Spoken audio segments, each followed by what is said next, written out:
Hello, beautiful viewers. Thank you for joining me. I want to talk about a spiritual revolution. I guess it's internal. Yes, I could call it that. A revolution denotes fighting. This has got nothing to do with fighting. In fact, the opposite. But I feel like we are entering a time when people are more geared toward the spiritual. Not necessarily in a way that has a lot of customs or traditions around it. People are very open minded.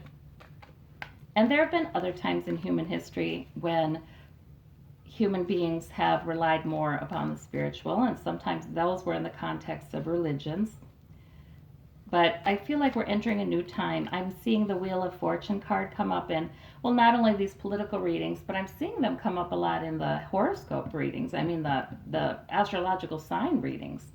And my own readings, I feel like there is a time for us to become more spiritual, more aware of what cannot be seen on the spiritual plane. I mean, we have our physicists focusing on this. We have people from all kinds of different disciplines focusing on this question. Is this the only plane that exists? You know, I don't often quote the Bible because I don't want to exclude, I don't want anyone to feel like that's the only right way, because that is a dominant sort of theology, religion in the U.S. But Jesus was a great teacher. And the verse that's coming to me again and again is, those who have eyes to see, see, those who have ears to hear, hear.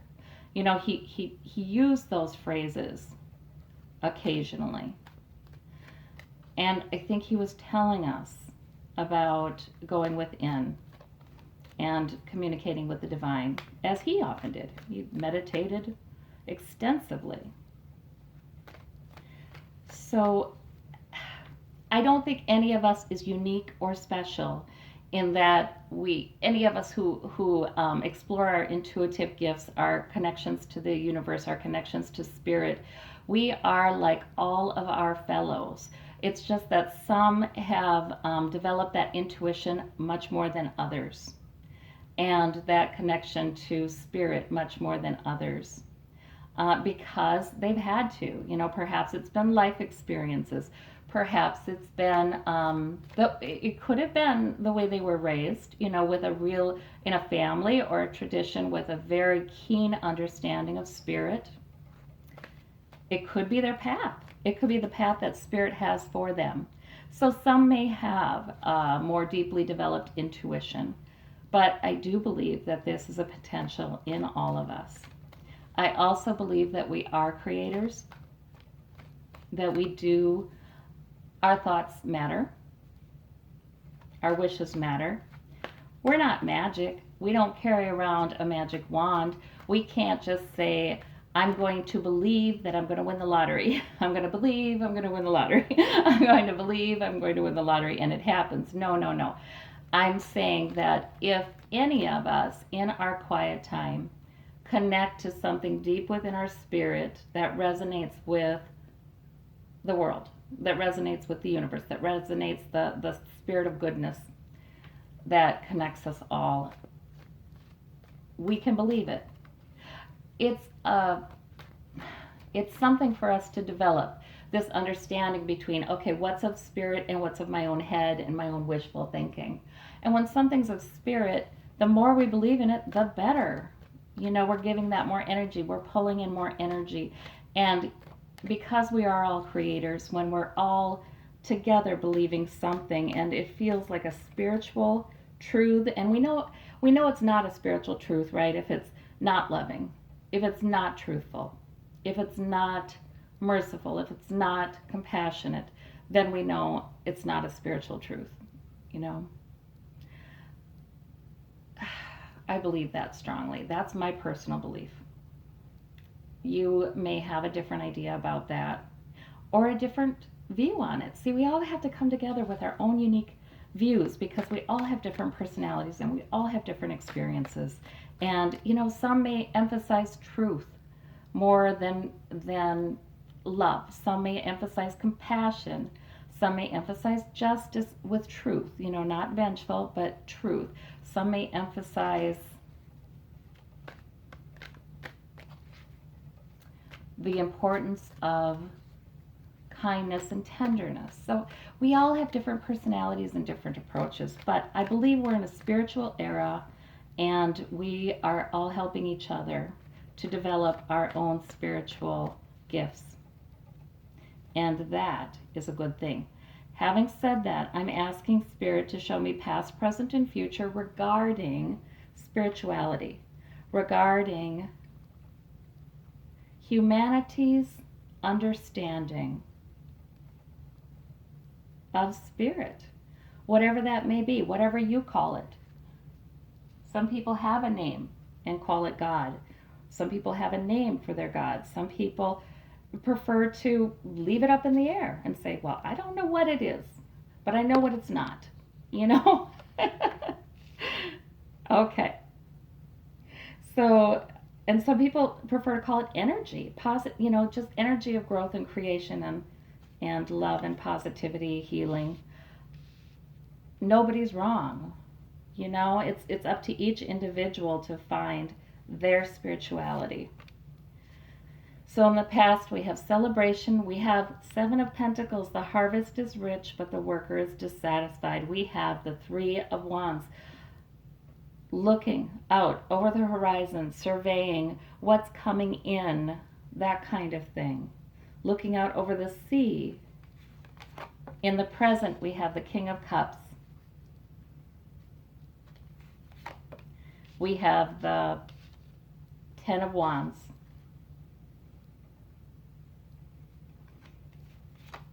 We have the Three of Swords. Yes. Sometimes out of heartbreak comes a closer relationship with the divine. Yes. In the future, we have the Seven of Cups. Opening our minds, entertaining all possibilities, not being judgmental. We have the Queen of Swords in the future. Truth is important in this revolution. Truth is indeed important. And we have death. We have the end of something in the future. Wow. All right. Doesn't necessarily have to be a bad thing. So I'm asking about humanity's connection to the divine. It feels like we are at a place of change. We have the Eight of Pentacles here. Working on it. Feels like we're at a place of change.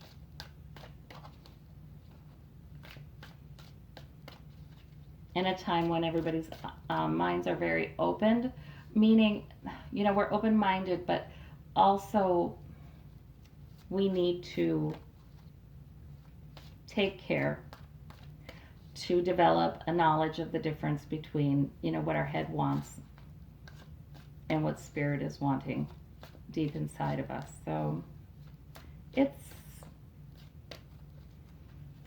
an unstable energy. See, in the past we have the Three of Wands. It's just a beginning.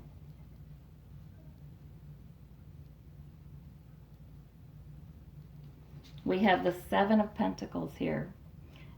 That is us. I mean, not all of us. Unfortunately, there are too many places on this earth where the harvest is not rich, where people are hungry, where there are people in the U.S. that are hungry. So it's not, I'm taking this to mean a very general sense in humanity. Humans are living much longer than they ever did. Our infant mortality rates as a species are lower than they ever were.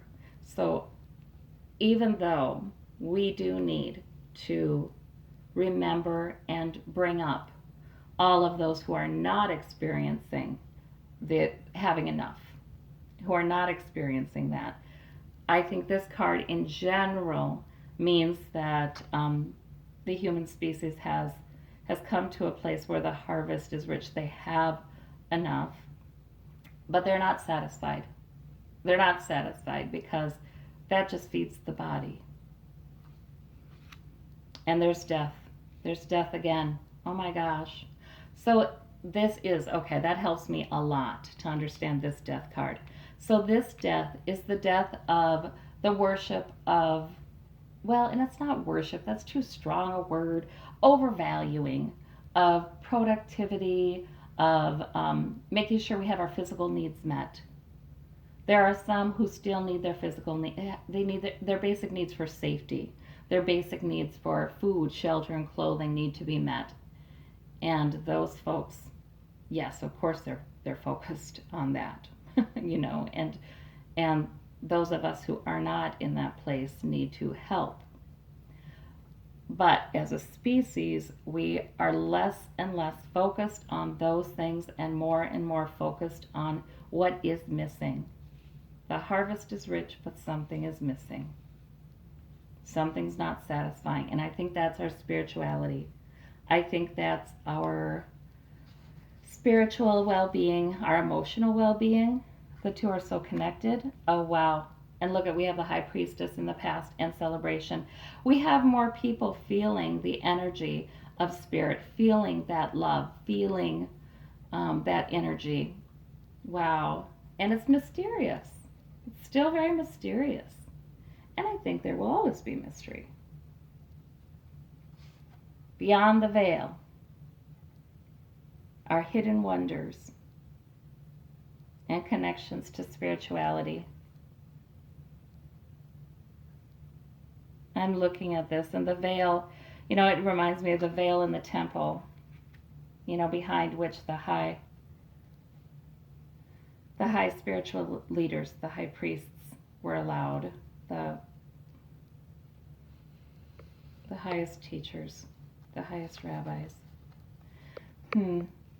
All right, and we have the Three of Wands and the Seven of Swords. Okay, so we have our purpose. We're looking, we're learning from other countries, we're learning from other peoples, we're learning from other cultural heritages, other traditions, other religious traditions. We're looking out across the sea. But there is this, some things are not on the up and up.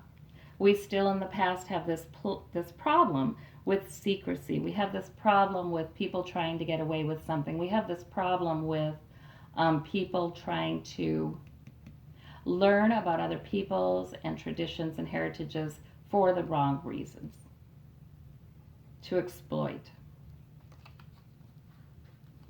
So we do have this problem in the past here. We have the King of Cups and the Knight of Swords. All right, charging forward. Oh, that's wonderful. Yeah. We're becoming more emotionally aware.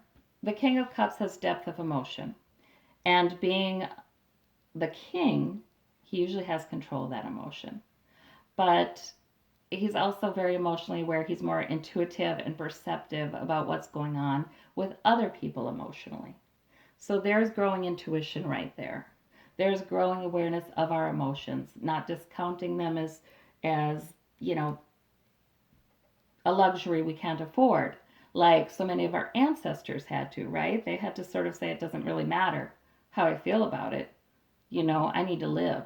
I need my kids to live, right? We're at a place now where we're getting more in touch with the depth of our emotion. We're getting more in touch and understanding and being perceptive about others' emotions, what brings emotional health. And truth is important in this. Charging forward with truth is important in this. Just saying it like it is.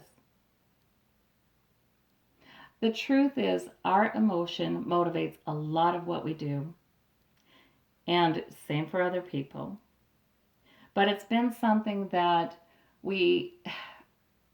it's just a natural growth and progression here. Like I said, ancestors were not able to talk about that. They didn't focus on that. That was impractical.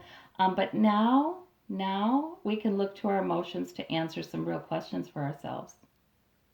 We do have the luxury of doing that. Most of us do. And the rest of us who don't, oh, I pray that they will soon. Celebration card again, you guys. Oh, I love seeing this, the celebration. Yeah, we've been overburdened. Right now in the present, we're working, working, working, working. We're focusing a lot on our purpose. We're focusing a lot on, I think building security, but there's also celebration with there's a victory in that, right? So much of humanity does have, well, their survival needs met. But there's a celebration too in that I think we're realizing as we become more spiritually connected that we have help. We have help out there. We're not alone in this. The heartache. But out of the heartache comes a new possibility. Our hearts are broken in some ways. When we become more connected spiritually, we can't distance ourselves so much from the plights of others. It touches our heart. Our hearts do become more tender and more easily pierced. And not by slings and arrows from other people, but by empathy for people who are truly suffering. That is one of the side effects of growing spirituality. And I think it's a good one. And in it lies the possibility, the potential for a new beginning. Historically, we have been aggressive with those we don't understand, defensive, in competition with. Perhaps a new age is being ushered in where it's less about that and more about contributing to the greater good and doing what is loving, empowering for all of us. However, there's the however, we have this Queen of Swords, and she is important. Truth, truth, truth, truth. With increased empathy and care comes vulnerability to manipulation, right? The more empathetic and loving we are, the less unguarded, the less defensive we are, the more we could be vulnerable to being manipulated by those who would exploit that, who are not where we're at. They are still in operating out of a place of lack, and I'm not safe, and it's dangerous, and I have to win, and there are people who are not anywhere near this, and that's because of their life experiences. That's because of their paths. It is important for us to remain truthful, to be able to, as we become emotionally more in tune, to also be able to separate emotions from logic and reason and be able to not be swayed by our emotions when there is a truth present. Now, truth, in my experience, is completely of spirit. This is not, we're not talking about two competing values here. It's all one. I don't know if you've ever had the experience of having your emotions pulled, like your empathy pulled, and I really feel like I should help this person, while your brain is saying, well, wait a minute though. They want this from you. They think that's the answer to their problem. But do you see it that way? Is that the truth? I'm sure many of you will identify with that and the need to kind of withdraw from the situation, cut off the emotional pull for a while, and seek truth. Because sometimes what people want of us is not what they need. And sometimes people believe we're responsible to do things for others that we are not responsible to do. So truth has something to do with this revolution too. And that's a good thing, because we have the Seven of Cups up here, which can be about illusion as much as it can be about opening our minds to all possibilities. I love the opening our minds to all possibilities, to seeing things that we don't see with our eyes or hear with our ears. But at the same time, truth has to be with that. Truth, honesty has to be with that. It all comes together. And it sounds very complicated as I'm saying this. It's not. It's not. You know, if each of us does what we feel Spirit is leading us to do to increase our understanding, our spiritual understanding, these kinds of things will be coming to us. You know, I do like journaling. I like journaling to God. And boy, a lot of truths come to me that way. And things that I know, you know, I'm reading it and I'm like, oh, that's too smart for me to have thought of. You know, I'm like, oh, you know what? This is spirit. This is spirit. Yes, it's me, but it's me and, right? Me and spirit. This is our wish card. Oh, wow. So I see us also coming into a time when we're able to say, yeah, when we're able to say, why can't things be better? Just because it always has been this way, why can't people have what they need? Why can't people have what would help them to be emotionally fulfilled? All right, and we have the Five of Wands. We have conflict with the truth. Okay. Now, and this is where mercy and acceptance comes in because truth is part of this. We do have to find the truth, and there will be a lot of voices saying, this is the truth. No, that's the truth. And you know what? In a lot of cases, neither are wrong. It's just they're seeing a different perspective on the same issue, and if they would keep talking about it, they'd realize that at the bottom of it, they agree. You know, it's that kind of situation. So there's going to be some clumsiness, of course. Truth is important, and that does need to be brought forth. But truth is really, it's decisive. That blade, it cuts through illusion. It cuts through error. And so sometimes it takes strength to handle truth. But thankfully, Spirit gives us strength. You know, how many times have we seen the strength card? Spirit gives us strength when we're dealing with something difficult. Oh, I have to share this. It's a personal story from yesterday, use of tarot for myself. Okay.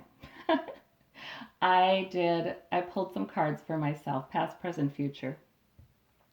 And the future was the Ten of Swords. Freaked me out. I'm like, what is coming after me, right? And so I did another reading, Ten of Swords. Okay, Spirit, you mean it. So, of course, my brain was on this, and I was praying. I was doing more thinking than praying, which was why it took me so long, maybe. But a few hours later, and I was busy, but a few hours later, it just was this aha, blinding moment, you know. And this had been my suspicion when I looked at the cards, but within a few hours, as I was talking to God, I call Spirit God in my personal relationship with Spirit, I was realizing that was the martyr tendency. This wasn't that something horrible was going to happen to me. This was that, you know, that Ten of Cards can also be the martyr card, right? Everybody's picking on me. Oh, it's so hard. You know, that card, right? So I looked at it and I had a laugh because I had this conversation with Spirit. I was buoyed up by the love of Spirit, and I just chuckled at myself, and I'm chuckling about it now because sure enough, that evening I'm very busy. I've got, you know, multiple role responsibilities, right? Like so many of us have. And there was the temptation to feel a little martyry, you know? And I thought, wait a minute. No. Spirit is telling me that be aware of this, that I can take responsibility. And I can say, you know what? I can be assertive. I can use my voice. I can be truthful. I can say, I can't do this. I can do that. I can say, would you please help me with that? I can do all of these things and take responsibility so I don't end up feeling like a martyr and picked on. So that's a personal story, but that's the strength. You know, that's the love that allows us to be truthful with ourselves, be truthful with others, understand the truth. It's all one. The love, the truth. The mercy, the compassion, but the holding accountable, the allowing others to be responsible for what's theirs to be responsible for. None of this is at odds. Let me see this death card. Which is it? All right. All right. All right. This is about inequality, this card is. Oh my gosh, that is so good. All right. I'm getting a little choked up. This is about inequality. You know, the rich man is just dropping some pennies into the hands of the beggars who are sitting here and obviously not well and not okay. And you know, the scales of justice are here. So this is about evening things out. This is about getting rid of the disparity. This is about bringing those who are down up, and this is about sharing. This is an amazing card. And look at over here, the death of this idea. Oh my gosh, you guys, this is kind of blowing my mind. All right. The death of this idea that we are needing to build up more and more and more pentacles. You know, this guy, he's got plenty of pentacles. And he keeps hoeing and weight raking, and he keeps on working to get more, and he is dissatisfied as heck. That's not what Spirit is telling him to do, and he knows it. So there's the death of that just building up and building up and building up for no good reason, for nothing that satisfies emotionally, for nothing that satisfies spiritually. I like the way things are going. It looks to me like Spirit is a little bit of a warning here, a caution, not a warning, a caution that we need to expect that as we sort of clumsily try to say our truths and maybe are misunderstanding each other sometimes, or maybe are going a little too aggressive with our truth, we're forgetting about truth in love, or as we're misunderstanding each other because we're talking from our different perspectives, there'll be conflict. But we do have the Queen of Swords, and I think that's a caution to us to remember to keep talking. You know, don't wash our hands of other people and just say, okay, I'm not listening to anything. You know, unless neither does that mean we should be a martyr. Like I said, truth is sometimes you're not at a place where I can talk to you about this because I'm not willing to accept this level of aggression. You know what I mean? And withdrawing with our truth intact, with our sword with us. Sometimes that's true. But this is a caution that there will be conflict and not to be concerned about that. It's part of us all bringing our truths and understanding each other better. But this open-mindedness to the power of Spirit and good things happening, this love and compassion that will be growing in the future is just very, very beautiful. So I am very hopeful. I am hopeful about the future. I think there is a larger push right now. There are more people spiritually aware. And for you, dear viewer, you know inside of you what that means for you right now. We are amazing beings. We live several lives within one life. You know, I mean, we are amazing beings. We can regenerate. We can have new beginnings. We can be somewhere completely different in 5 years than where we are now. It's amazing. And I'm very grateful that we were created this way. So you know where your area of growth is right now. And I just wish you all the blessings and the love in the world. And thank you so much for sharing this with me. Goodbye.